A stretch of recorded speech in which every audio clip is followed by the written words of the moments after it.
Cada día que pasa es uno menos que falta para la llegada de los Reyes Magos, y a ellas les esperan unos días de mucho ajetreo. Las dromedarias reales calientan motores en una fría mañana paseando sobre sus lomos a unos niños que no pueden contener la emoción. Me he emocionado mucho porque estaba ahí en el más alto y bueno, ha sido una experiencia muy guay. Muy chulo porque ves todo. Desde el camello se está muy alto, como si estuvieses por el cielo ahí, viendo todo. ¿Y te ha gustado? Sí, me ha gustado mucho. ¿Repetirías otra vez? Sí. ¿Por qué tienes estos caramelos? ¿Dónde te has montado?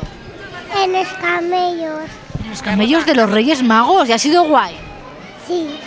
¿Y qué es lo que más te ha gustado? Pasear. Y es que no todos los días uno puede pasear en el transporte de sus majestades. Allá en lo alto es indispensable agarrarse bien para disfrutar del paseo helador sobre estos animales exóticos. ¿Ha dado un poco de miedo o no? ¿Es valiente? No, soy valiente, solo que estaba un poco resbaladizo. ¿Da miedo? No. No, ¿que es guay? Sí. ¿Repetirías otra vez? Sí. Da un poco de miedo. Sí, porque pensaba que igual se iba a mover mucho o algo. A pesar del frío y las colas de espera, sus caras de felicidad lo valen todo. Que ha sido muy guay. Aunque sus majestades todavía se encuentran de camino, nos obsequian estos días con estos paseos por la plaza del castillo.